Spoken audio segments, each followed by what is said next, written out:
Tauafiafi. Tauafiafi with a Smile campaign is all about providing quality customer services across the public service. Driven by PAC's vision of public service excellence, the mission is to provide quality public services. Great customer service is what the public service is all about. It's simple, it's free, and it's a universal language everyone understands. It is human nature that when we are happy, we smile. And when we smile, we spread positive vibes. We create a happy and a safe space. This is the simple message of the campaign, that in whatever service we are providing, we are happy to serve the public. We value our people and our communities we serve. This is at the core of the public service values, service and respect. It is often said that when you answer the phone with a smile, the caller can hear it. And that is power of a smile. It starts from you and from me as individuals. Together, we can transform the way we serve, the way we think, and the way we work. Make a difference. Serve always with a talofa and a smile. Be the change, talofa with a smile.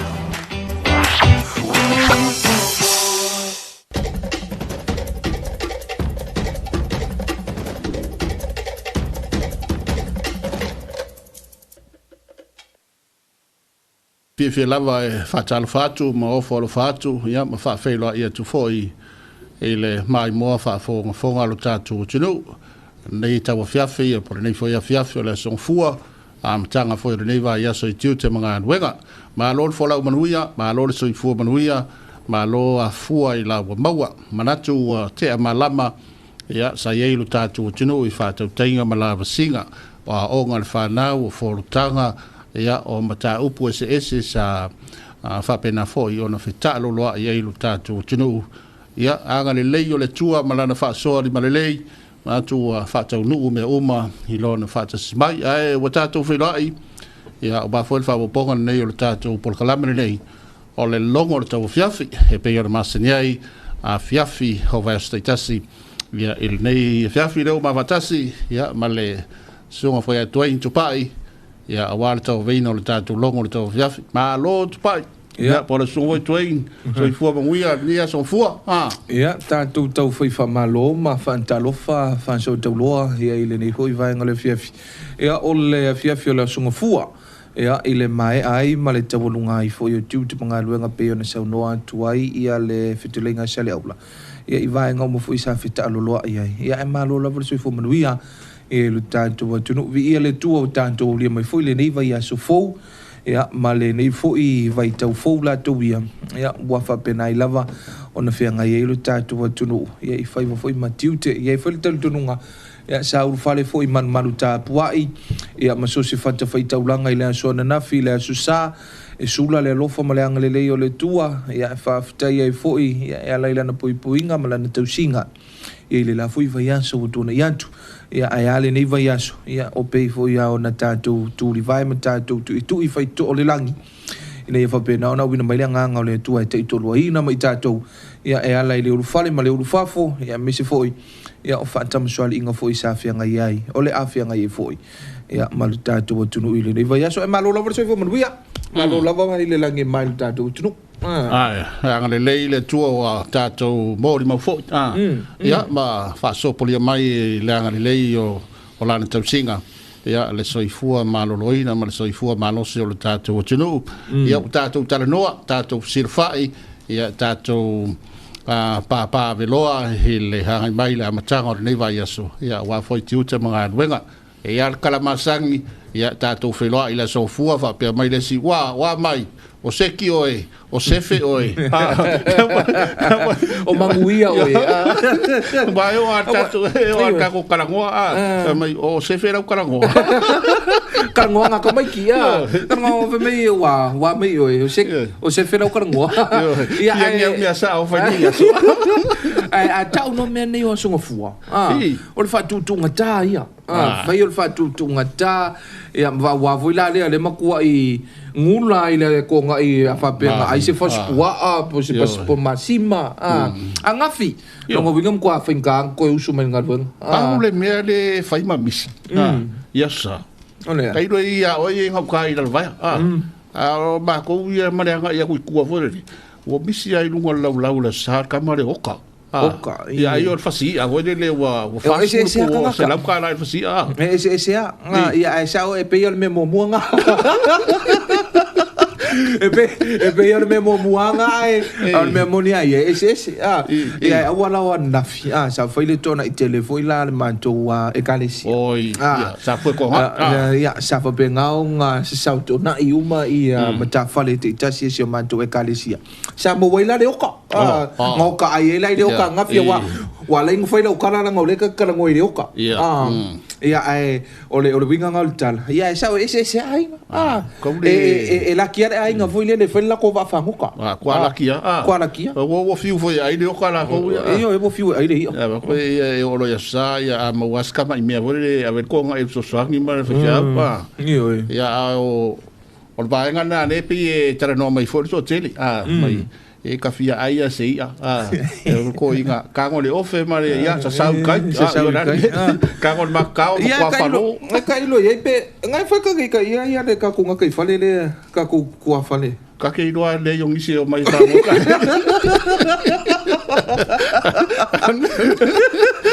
fa so ma ngai no fusini de no po ka ide ke de me so io ele ia se ko ba io se ko I pe ka sanga ofe ka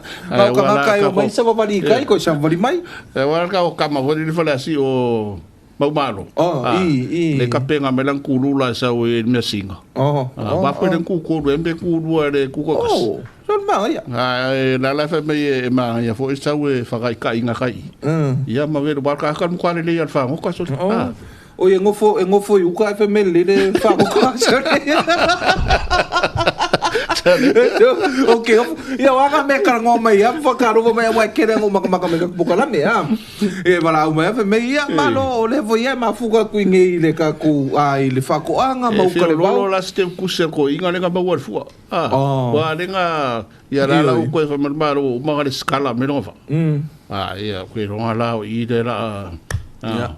kailo esa o galo vele e lo ale au lo ngole fa kwa vinya le mo nga wa moi ya ni se Polokalame tato me sina ni moni ya wa le wa to va so atol nei va so atol nei te tala lo ia lo ile society te upleola ile lo famlenga le le tua ya wa o tau fa longlongo tua ya inicio Polokalame ia e te tala I le asusai mantua o tele o tau sango votua nai e amata I pesi nga foi le afale nganga amata I pesi nga fale ia le tau sango sui foi fai sine sui ngana titi ia o tilo foi la le a fionga le taita I o le malo ma le komiti fa foi o le tato me sina festival ia mana ia ai amai ai loa I vai nga foi o siva fale nganga fa evangelia e pe ia la e tau la mua ile matanga wenga le a inga manga fisotai e ile tulanga le o le fatino ino fa evangelia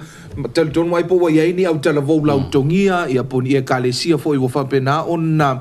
a wai le fa moi le ne ia o le asusa ia tu sa o tu foi tato fa salonga wa I le mauto tupulanga le e kalesia fa potong Christian Samoa e fa kasa I nei songi e fantino il fa evangelia ia ona matalola I o vai so ato ia ai ole mele wa talano ina I vai taule nei o ia min ile nei taimi a mato mele vol po o le fala wiloa ia sui tau va o le atau va ia pele sa ili mai il tau sala o le tunu tau sala Samoa to valu te mai ta ile wa fala wiloa mai al Miss Tichi South Samoa le Tichi South Miss Samoa pageant lo afe los fulono wa mantul te mai ta ia ilinga noa fe ngai mali iso timapu lea e pale mai te mil nei ia o lea lai o le to ma mauloa ia ai te walunga ia la nei foi no foi ia ai pasi foi lo la ia o le tiute ia o le pale ia foi a mise foi ia o ngā luenga ia ile si foi sui tau va ai to valu te mai ta to valu te mai ta ile wa fa pena ona lautongia foi ia ma ua o le afai foi lo tau vanga Na no leo mai foi manisha sui mai fafo. Moni. Wai o pe to lua ia sui mai fafo ia e pe o le tausala Samoa New South Wales mal tausala Samoa mai I Hawaii. Fala po tonga tanga te Samoa I Hawaii. Ia e pe o nisi na vai ngata ua. Ia o nisi o tausanga ia wa. Wale awai mai ia New Zealand. Australia, America pe o isi ia watu nuwe. E tele na awai mai ana to maita e tele na awai mai ia lele o awai nei tausanga ia te tal tonu fo ia I pol tausang fu. Ole ata to mo mawina I le fama mo nei tele fo ni se o fia mai fafo. E fo mo mawina o mo na le stala mai vai nga fo le o tato tamafana ule mai fia I me ta musika o me ta fianga ia wa fo la to saola to ia fama to ina le mesina. Ia va pe fo tele o Polokalame Tauafiafi Samoa Tauafiafi kirikiti o a si mau Tauafiafi ia mana tolo ta pena il komiti mfa lau loa ia o le fa pena fo yo na tori mata ia el tapo inga tatu tunu ia wa ole mele ia na ole lua so tauwanga voi o fa vifianga tauwanga voi le pe mazani ai ole maulu sa mal fa topati ia e amata lai le asonga fua wai lima ia au siva pe lima au talavou le asonga fua ia e tawalunga ile asolua ile ono au siva wana o sumaltasi ia au talavou pole au fia ia ua mafai ona resitala ile tauwanga foi leo le maulu sa mal fa taupati pe ona masani ai ia e na ole to olua ia fana potonga po no mafio anga o lo tau vai le tau vanga le o pese faleanga nu pese faleanga nu ia e fa pena ona au mai ai ia le au ngotonu le fa moe ia ala le tanto mesina festival ia mese foi ia o ani vai nga tau o tanto wanga I fanua o tanto wanga nu ia mese foi o tanto vai nga masani pe ona lawiloi foi tanto Samoa ia ia ai o le tele male no ai onisi o talvo e wai lai Polokalame le pe o talong fa Samoa e talong fa Samoa wa na ele fontanga na wai to foi e talong na le langa ino le ato fo ele fai e o le pe ale niu ai se le o so pe ngiu ya so ka mala le ka longa le amasoe le fa longa pare ka ole langa ngole ako o ia le pe ya me le karangoso ai foi sunga ya vaile ia po masoe o fisca ma okay pa yo mo kwale le ya longa fis ai ko foi o pe ko foi ai ai le se ma manga ai ko foi lai le fisca mo masoe o singa ka longa so le eno ta longa foi foi to langa mai el tato Polokalame le yo mesina ia wa o sika longa o ka sa o tala to tedi a ngar Polokalame ne ole ato vai e tero di sotalonga ua o se ko e fucking inga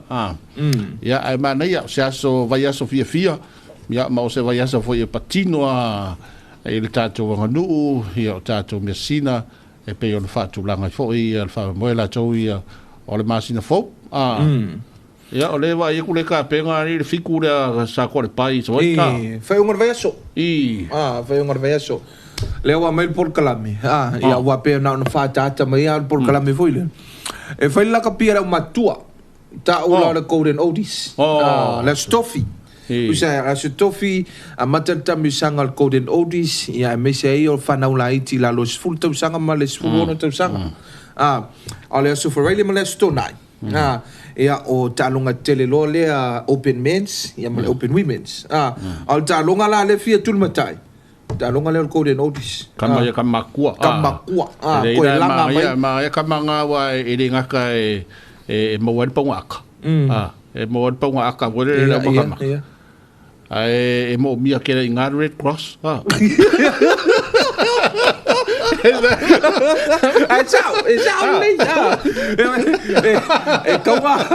Kau lima ile se fulu ka vale ai o se ole tau mai tau foi le ile fa to fala inga le komiti ya wale na ele tanto Polokalame foi le na fa tal no fa pito ai ia le komiti fa foi por komiti fa to no ale tanto so say amin le tatou so si leo le sato le pai o lo o komiti fa foi o le tatou te to fito sato le pai o le fufuanga foi lele i tatou tamilisanga le golden oldies ia si o tatou e monia ia faso e mo wel ponga ata ai si o tatou to tilo la ai ko e kepu mai kama makukua step mai la kama ai o kama ia o yaso ia ringse vai ringse vai ale la ku ia ku se vai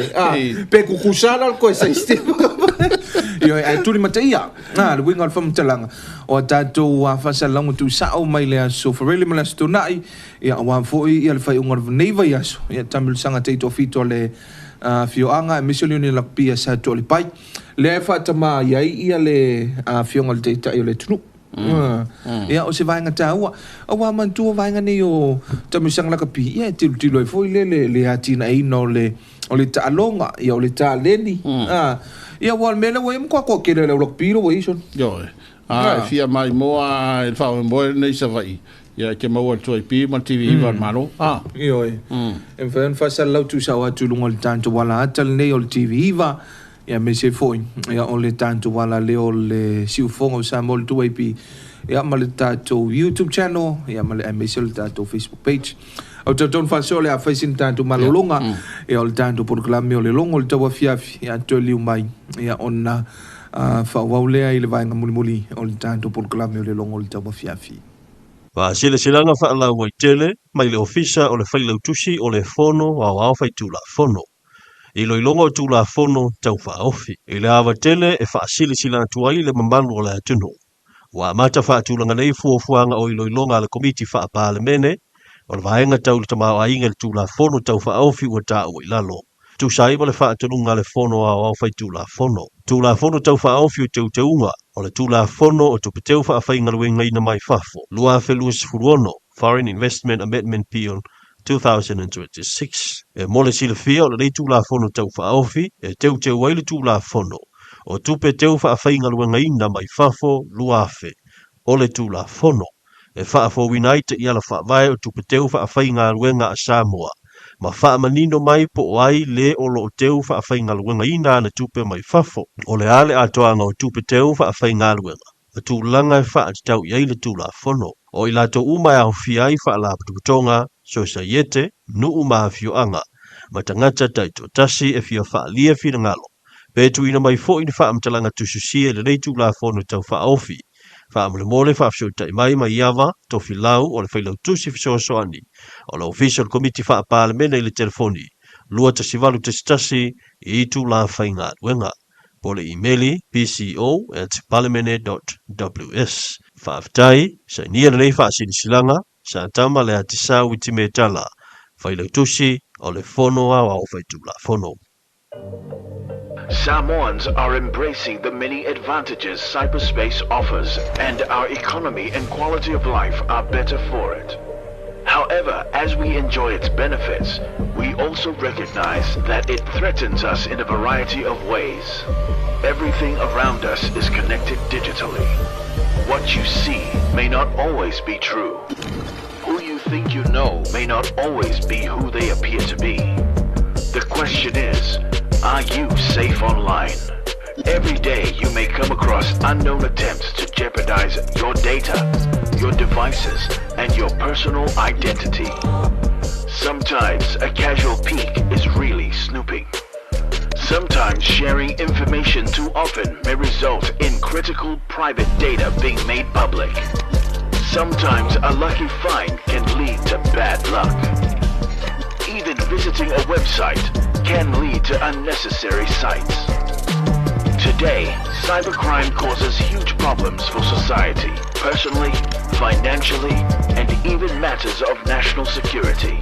To avoid getting these threats, use strong passwords. Think before you click, post, and type. Make secure choices. Protect your computers. Protect your devices. Browse wisely. Protect ourselves. Be cyber safe.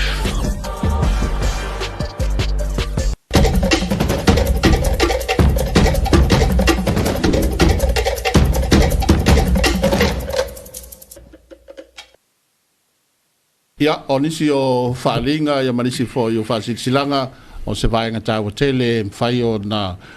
po e maua ia mai mo mai le tātou tunu e le taimi masani o le tātou Polokalame nei o le longo le Tauafiafi. Manatu foi ia o le se vaenga o toi o le tātou Polokalame tonu foi ua whengai le tunu ia matau mawhitanga o le Fiafi o mai au na pati le tāulanga ma le tālo i le tua ia o nisi o ainga o lo o whengai ma le taimi ia au se aso foi ia e mai foi ia le tūlanga la tō le tau mafa e pe o sa ngoa tuain ia le sa mafa ngafi le sola le songa fua ia o le nā tūla i o le songa fua e a maua singa whalawa foi lele ia a mau foi singa i puki ia o le ane me le angai le o me anga ka ko sawa ia so ia ia le ise le anga ai pe o ta o vai anga le o le anga na masa ni al matou fale a songa fua i o le elengi ia vai a songa fua ia wai le ise le anga le winga la o tala le ise le anga o ale na ia tu lo fa fonga anga ale malo le tatu tunu ia o nafi ia tele o me ai o le moa o le faspo masimo o ko akele ia e o lona ile sunga fua ia wa vola le sunga fua le se coupe fe kaule ia man me ia la ia wa e mo le ngi do kala valu ko kala iva le fe o so fai va pe ngar fa ngol so le mo se ai pe vola sa o ma ne vo pe sing falawa mo se fuki e ora me le fais a wa ngi vai la fu era sa Guarda, fu era man mante. Ja, o lisi o Polokalame nisi vai ngalo toi o tātou longo le Tauafiafi i au te iloa i nisi o le whaasina nei aso tuai. Ia, whamanui atu i a vai ngavui o a whamanianga o soifo mas whanau. Ia, whamanui atu tele ia le tuai ia ila to o lo whapea o na whamanatu ma whamaluina soifo mas whanau. Ia vi ia le tua ia popo foi nisi tau sanga ia wa foi le soifua maleola ia ile nei foi la lulangi la toia ia e foi nisi o fa malua so fa manatu ia pe vai nga foi o anniversaries vai nga bena ia fa malu tele le tua ai le fangaloina ila to o fitio foi la pongisa ia le nganga o le tua fa pe ona fa ma fana ta fisia le au poliuli ia lo fa pena ona puniti ai foi ia ma ia le vala upa ia ale tua ona mlangan melium leoti ia tel tonu uli fa so ia polo fiteleng sele ula wa o mai foi si el tato Polokalame ia o le asi upu se tala o le tau tamali ia manu ave fale o tau finangalo ia mo si fa poponga o le tato Polokalame longo le Tauafiafi le so ata o lo tai masani ia mo le tim nei manu ia telefon saunga ia matoenga o le nei fiafi to fa soifua